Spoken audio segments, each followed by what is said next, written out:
साथियों नमस्कार। आज हम भारत में पंचायती राज यानी कि लोकतांत्रिक विकेंद्रीकरण की चर्चा करेंगे यहाँ पर। ठीक है। जैसे पंचायती राज की व्यवस्था भारत में आधुनिक ही नहीं प्राचीन काल से ही मिलती चली आई है। वो भले उनका नाम अलग लग रहा हो। ठीक। सबसे पहले हम समझ लेते हैं पंचायती राज यानी लोकतांत्रिक विकेंद्रीकरण है क्या। दरअसल लोकतांत्रिक विकेंद्रीकरण का तात्पर्य यह है लोक माने जनता, तथा माने सारे जनता का शासन यानी कि प्रशासन का जो स्वरूप हो स्थानीय स्तर पर स्थानीय लोगों के द्वारा तय की जाए। ठीक। यानी कि विकास की जो रूपरेखा है वो स्थानीय स्तर पर स्थानीय लोगों के द्वारा बनाई जाए। ठीक है। इसमें होता क्या है, जो प्रशासनिक क्षमता नेतृत्व क्षमता का विकास लोगों में इसके तहत किया जाता है ताकि अपने विकास की रूपरेखा स्वयं में बना सकें। ठीक है। मुख्य रूप से इसका मोटो जो है वो है कि स्थानीय स्तर पर प्रशासन और नेतृत्व क्षमता का विकास। चलिए अब हम देखते हैं भारत में प्राचीन काल में स्थानीय शासन यानी कि पंचायती राज। स्थानीय शासन दो स्वरूप होते हैं, एक नगर होता है, ग्रामीण होता है। तो ग्रामीण स्तर पर स्थानीय शासन यानी पंचायती राज उसको बोलते हैं। इसका स्वरूप सबसे पहले आप देखेंगे वैदिक काल में कुछ लोगों को आप देखेंगे जो विकास की रूपरेखा कुछ लोग नेतृत्व क्षमता का विकास कुछ लोगों के द्वारा तय किया जाता था। 4-5 लोगों की समिति होती थी जिनको पंच परमेश्वर बोला जाता था। ठीक है। हम बात कर रहे हैं वैदिक काल में। जब आप महाजनपद काल में आएंगे तो वहां पे जो पूर्व और जनपद जो रूपरेखा बनाई जाती थी स्थानीय शासन की, ग्रामीण जो विकास की, पंचायती राज की, वो क्या था, पूरा जनपद के स्तर बनाई जाती थी। इसके बाद जब आप आएंगे मुगल काल में वहां पर पंचायती राज की जो स्वरूप था, जो इसका स्तर था वो ग्रामीण स्तर था। ठीक है। ग्राम होते थे, इसके बाद तालुका होते थे उस समय। अब आप इसके बाद मुगल काल के बाद आप आएंगे अंग्रेजी शासन में। तो अंग्रेजी शासन में ये कहा गया कि शासन का जो स्वरूप है ग्राम होना चाहिए, यानी कि ग्राम जो है, गांव जो है, ये छोटे छोटे गणराज्य यानी गांव को छोटे छोटे गणराज्य माना गया जो अपने विकास की रूपरेखा स्वयं बना सकें। ठीक। अब आप देखेंगे 1882 में लॉर्ड रिपन, आप जानते होंगे स्थानीय शासन के बारे में कितना प्रसिद्ध हुए। तो हम बात कर रहे हैं यहाँ पर स्थानीय शासन नगर स्वरूप नहीं, ये ग्रामीण स्वरूप की बात कर रहे हैं, पंचायती राज की बात कर रहे हैं। ठीक। अब आप देखेंगे आपके लोगों में सार्थक भागीदारी और नेतृत्व क्षमता का विकास कैसे होता है। ये समितियों के माध्यम से राय ली गई। ठीक है। भारत सरकार द्वारा जो समितियां गठित की गई 4-5-6 समिति हैं, अभी उस पर चर्चा करेंगे, यहाँ से चलेगा और यहाँ पे आके रुकेंगे। ठीक है। इसमें पूरा वर्णन हो जाएगा। ठीक है। संवैधानिक प्रावधान आप देखेंगे, संविधान में भाग 4 अनुच्छेद आप देखेंगे 40 में पंचायतों के गठन के बारे में वर्णन है। ठीक।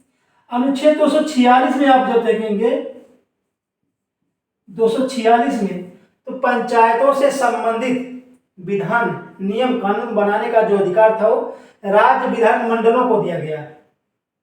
ठीक है। ये था।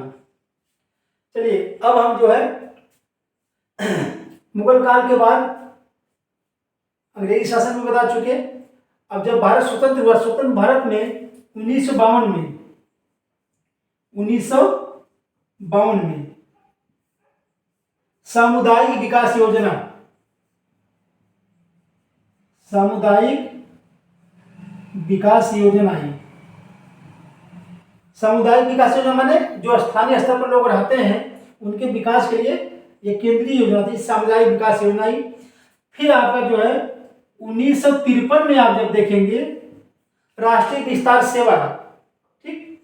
इसके बाद कोई योजना नहीं है, उसके बाद सीधे समितियों का गठन किया जाना शुरू हो गया। तो पहली जो समिति थी पंचायती राज से वो क्या थी, बलवंत राय मेहता समिति, जो कि 1956-57 में आई थी। ठीक। इन्होंने इनकी जो सिफारिश थी उसमें प्रमुख था क्या, स्थानीय स्तर पर लोकतांत्रिक विकेंद्रीकरण। ठीक है। लोकतांत्रिक शासन का जो विकेंद्रीकरण था वो स्थानीय स्तर पर किया जाए, यानी ग्राम स्तर पर, लोकलिटी यानी जिला स्तर, प्रखंड स्तर या ग्राम स्तर पर। इन्होंने त्रिस्तरीय पंचायती राज व्यवस्था की स्थापना की मांग की। त्रिस्तरीय में कौन बोलते हैं? जिला परिषद, प्रखंड समिति और ग्राम पंचायत।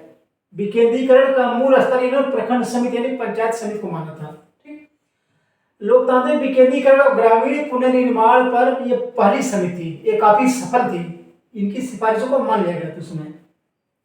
दूसरी समिति जो है अशोक मेहता समिति 1977-78 में आप देखेंगे।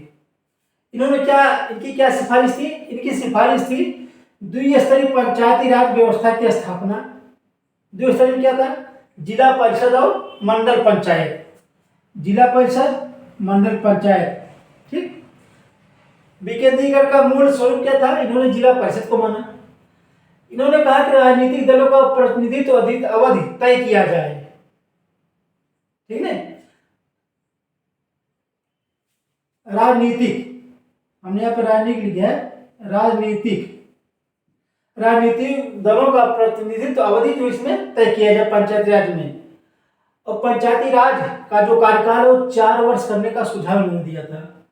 फिर तीसरी समिति पीवी के राव समिति जो कि 1985 में आई थी। इनकी जो प्रमुख सिफारिश थी, विकेंद्रीकरण जिला स्तर पर हो, यानी जिला स्तर को वरीयता दी तथा समितियों का गठन हो। जब जिला स्तर पर वरीयता दी, कहा कि समितियों का गठन हो, विकास का जो रूपरेखा उस समितियों के द्वारा तय किया जाए। तो उसकी जवाबदेही किसकी? जवाबदेही के लिए कौन नियुक्त किया जाए? जिला विकास आयुक्त भी बने। ठीक, करें नियमित निर्वाचन हो, पंचायतों में नियमित निर्वाचन होना चाहिए। इनकी जो सबसे प्रमुख मांग थी 4 स्तरीय, यानी 4 स्तरीय विकेंद्रीकरण का स्तर 4 स्तर पर किया जाए। क्या? राज्य स्तर पर राज्य विकास परिषद, जिला स्तर पर जिला परिषद, मंडल स्तर पर मंडल पंचायत और ग्राम स्तर पर ग्राम सभा। ठीक, 4 स्तरीय मांग थी इनकी। फिर कहा इन्होंने कि SC/ST महिला आरक्षण की भी सिफारिश की, हालांकि इसको नहीं माना गया था उसमें। फिर इसके बाद जो समिति आती है एलियम सिंघवी समिति जो 1986 और 87 में आई थी। ठीक, इनकी क्या सिफारिश थी? पंचायती राज को संवैधानिक दर्जा दिया जाए। पंचायती राज को संवैधानिक दर्जा देने की सबसे पहली मांग जो थी एलियम सिंघवी समिति की थी। सिंघवी साहब ने मांग की थी। क्योंकि राजनीतिक दलों की सहमति में प्रतिबंध है, यानी कि जो सहमति लिया जाए आंशिक रूप से लिया जाए। इस समय प्रधानमंत्री राजीव गांधी जी थे। चलिए, इसके बाद पीके थोंगन समिति 1988 में आई थी। यह समिति, इनकी मांग थी, इनकी सिफारिश थी, जिला नियोजन में राजनीतिक और प्रशासनिक संरचना का विकास किया जाए। ठीक है, यानी कि जिला नियोजन जब विकास योजना बने, इसको इधर खुला बना छोड़ दिया जाए, राजनीतिक और प्रशासनिक संरचना का भी विकास किया जाए। फिर पंचायती राज को संवैधानिक दर्जा देने की मांग इन्होंने भी की थी, जबकि सिंघवी साहब ने पहली बार की थी। चलिए, असमित स्तर पर होते होते हम जो आ गए 1990 बाद में 93 के आसपास 73वां संविधान संशोधन विधेयक। लोगों में कंफ्यूजन होता रहता है कि बाद में 93 तो 73वां संविधान संशोधन विधेयक जो पेश किया गया लोकसभा राज्यसभा में वो 92 में किया गया था, 1992 में, जबकि लागू 24 अप्रैल 1993 को हुआ था। ठीक, ये ध्यान दीजिए। और संबंधित प्रावधान, पंचायती राज से संबंधित प्रावधान संवैधानिक स्तर इसका कैसे हुआ? भाग 9 में 16 अनुच्छेदों में पंचायती राज से संबंधित प्रावधान भाग 9 में 16 अनुच्छेदों में इसका वर्णन है। अनुच्छेद 11 अनुसूची 11 में अनुसूची 11 में 29 विषय शामिल किए गए हैं। 16 अनुच्छेदों में वर्णन है और इसका कार्य करने का जो अधिकार है 29 विषय शामिल किए गए। ठीक, हमने यहाँ पे सभी समितियों की चर्चा कर लिया है।